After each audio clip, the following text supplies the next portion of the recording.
Welcome to Mythili's kitchen. இன்னைக்கு carrot halwa எப்படி பண்ணுறதுன்னு பார்க்கலாம் வாங்க. கேரட் அல்வா பண்ணலாம், எப்படி பண்ணுறதுன்னு பார்க்கலாம் வாங்க. அதுக்கான பொருட்கள்லாம் இருக்குது, வாங்க பார்க்கலாம். 1/4 கிலோ கேரட் எடுத்து நல்லா துருவி வச்சுட்டுருக்கேன். 3 ஸ்பூன் நெய் வச்சுருக்கேன். 1/4 ஸ்பூன் ஏலக்காய் தூள் வச்சுருக்கேன். 10 முந்திரி பருப்பு வச்சுருக்கேன். 1 டம்ளர் காய்ச்சி ஆற வச்ச பால், 2 கப்பு சர்க்கரை வச்சுருக்கேன். இப்போ எப்படி பண்ணுறதுன்னு பார்க்கலாம் வாங்க. இப்போ அடுப்பு பற்ற வச்சு இலுப்பச்சட்டி வச்சுருக்கேன், சூடு ஏறட்டும். இப்போ நான் நெய் ஊற்றுறேன், நல்லா 3 ஸ்பூன் ஊற்றிக்கிறேன். முந்திரி போடுறேன்.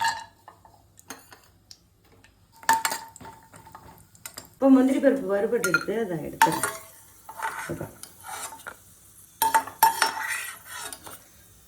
இந்த கேரட் இதில் போட்டுடலாம், இந்த நெய்யிலே போட்டுடலாம். நம்ம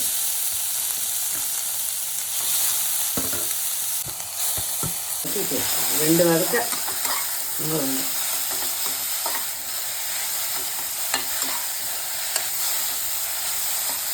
இது நல்லா ஈஸியாக இருக்கும். குழந்தைகளுக்கெல்லாம் ரொம்ப பிடிக்கும். நீங்கள் பண்ணி பார்த்துட்டு எல்லோரும் சொல்லுங்க, ரொம்ப நல்லா இருக்கும், ஜோராக இருக்கும். இது ஒரு 2 நிமிஷம் வதக்கட்டும். நம்ம அந்த பாலை ஊற்றிக்கணும். வதக்கிட்டு 2 நிமிஷம் இந்த பாலை ஊற்றுறோம்.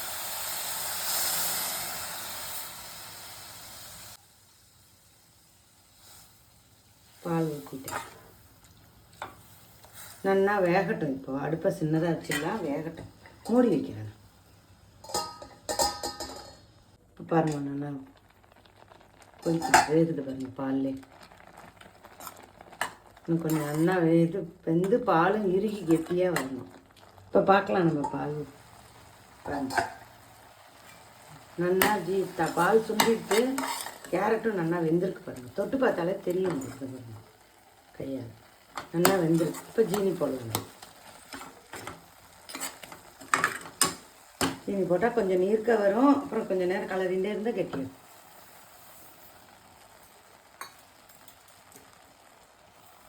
2 கப்பு ஜீனி போட்டிருக்கேன். உங்களுக்கு வேணும்னா நீங்கள் 1.5 கூட போட்டுக்கணும், உங்கள் சௌகரியம் இல்லாது.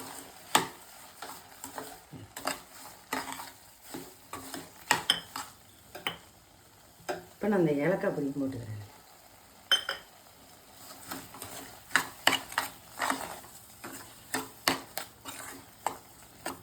இப்போ நம்ம அடுப்பை பெருசாகவே வச்சுக்கலாம். கிட்ட நின்று தானே கலர்றோம்.